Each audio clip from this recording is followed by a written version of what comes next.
Hello, finally. Oh man, what a journey it's been. So this wraps up the series so far. Here we have the eight Bagua, okay, which are heaven, lake, fire, thunder, wind, water, mountain, and earth. And these correlate, and I've tried to use the colors to make it easier to mentally map. These correlate with the four original elements we defined, the functions that we assign to them, and whether they were extroverted or introverted gets added on because these now have three lines rather than two for each of them. So thinking of it this way, we started with Yang, which in the I Ching is a single unbroken line, and Yin, which is two broken lines. And then you create the four different elements of air, earth, fire, and water, where air would be two solid lines, and then fire would be a solid line with a broken line above it, and then water would be a broken line with a solid line above it, and earth would be two broken lines over two broken lines. Okay? Then when you add another line on top of that, you get these eight. Okay? And so for heaven, you have three unbroken lines. So that would be building on the two unbroken lines, which was air. So then that's air. Lake is two solid lines, and then one broken line on top. So it's the yin form of air. So it's the introverted form of it.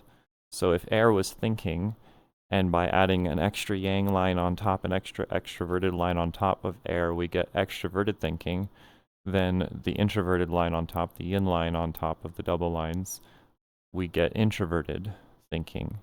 And I double spelled thinking because I was not really paying attention. I'm sorry about that. You can see I had to make a few fixes because I was getting kind of tired. So both of those are air, they're thinking, and interestingly enough, both are metal. In the assignments of the wuxing cycles to the Bagua, heaven and lake are both assigned to metal in the I Ching. Okay, so then we assign Mercury to the extroverted thinking function because Mercury is about communication. And so that's the like sharing of information external that's been organized through language and some kind of institutionalized learning, some kind of external tradition, um, that makes it possible for us to exchange information. So Mercury is all about that. And then Neptune would be the introverted thinking side of thinking. It would be the introverted side of it I talked about in my other video, where we engage in speculative thinking and theorizing and things like that, and analysis and synthesis and so forth. And that's like lake. And Neptune is the god of large bodies of water, like oceans and seas, so lake kind of goes with that. Moving on to fire, that's easy, fire. And fire again in the wuxing cycles. And then we assign this to Mars, and Mars is the outward directed masculine symbol. So it's like extroverted, and fire is intuition. So it's extroverted intuition. And here it stands all alone as a very important Bagua. And there's a reason why it forms a very important core function in like all of the psychology that we're looking at. Is because it is the root of like ambition and passion and all the outward expression of that, like seeking opportunity, and taking risks, and pushing boundaries and things like that. That's all extroverted intuition, and that's very visible when you see it in both its glory and its inglory. So moving on, we have thunder, which I forgot to mention. Fire was the yang line with the broken line above it, the yin line above it, and then another yang line on top of that, which would be extroverted, making it extroverted intuition. Whereas the thunder ideogram, or I should say the thunder trigram, is a yang line with a broken line and then another broken line, so two yin lines above it. But that's still the root fire, so a form of intuition. But here, the wuxing cycle assigned is wood. So it has more the nature of virtue, being a kind of a virtue that you possess. So it's a virtue. And we give this Uranus because Uranus is the occult side of things, the unseen, insight into things. And that would very much describe introverted intuition. That would be a good description or analogy of introverted intuition. Okay. So wind would be the trigram where you have a broken line and then a solid line and then another solid line at the top. So that's an extroverted trigram. We have that being in the element of water, because as I said, it had a broken line with a solid line above it. So that's feeling.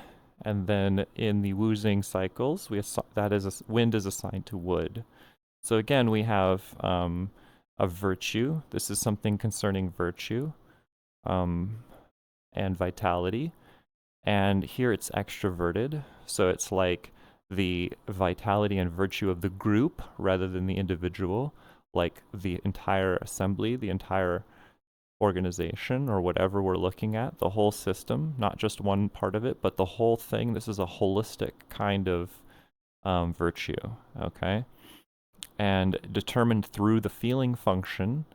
And so we assign that to Jupiter, which is like good fortune and vitality and health and growth and expansion and a whole, bringing the whole community together, right? And that's like extroverted feeling. That's very much how extroverted feeling is described.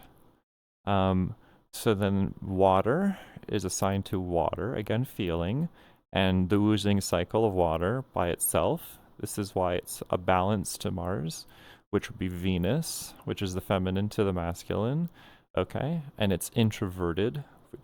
The trigram is a broken line, a solid line, and a broken line, okay? And it's a feeling function. So this is the subjective emotional reaction that we have to things. That's the way our spirit reflects upon things. In a natural way, we are not in complete control of but nevertheless is at the root of sort of like what makes us who we are. And it is at the core of every definition of justice. It is about integrity and sincerity and truth and honor and duty and all that sort of stuff. And these are all the domains of introverted feeling, okay? Mountain would be two broken yin lines with a yang line on top. Kind of looks like a mountain. It's like stacked up with the solid line on top. So that's earth, and that's a sensation function. And we assign that to the wuxing cycle of earth. And the planet Saturn, because Saturn represents the outer boundaries of things, the final limits of things, the organization of nature, and our relationships to it in an objective sense. And that would be like extroverted sensation, like all the facts of reality that we have to take into consideration whether we like them or not, okay?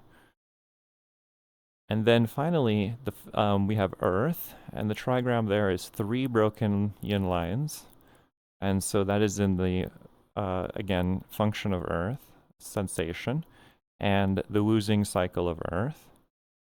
And then we assign this one to the planet Pluto and the function of introverted sensation because Pluto is the planet of, like I said in the previous video, transformation, and metamorphosis, and was also the god of the underworld and things that are like chthonic and under the ground. And so that's introverted, right, beneath the surface.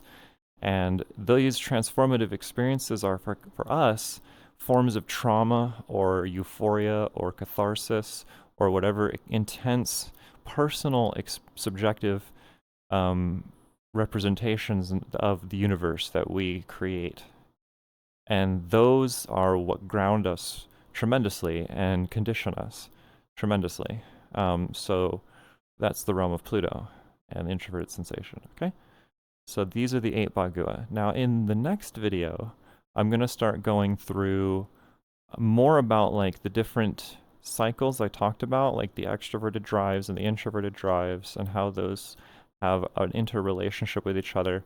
And I'll start to get into how you can combine these different trigrams to create the 64 hexagrams of the I Ching, and already you have a way of generating an insight into what that hexagram means by incorporating what they mean individually as trigrams. Okay, if you think of each hexagram as being a relationship, okay, between these different archetypes, between these different functions, where one is in a dominant position and the other is in a subordinate position, and then you have kind of already got where I'm going with this.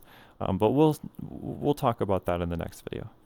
Anyway, I hope this stuff made a bit of sense to you. It's, I know, a little bit more than beginner level. This is a like kind of deeper, advanced level of understanding of astrology and Jungian psychology, and possibly the I Ching. But anyway, if you got this far, good for you. Thanks for watching. Bye-bye.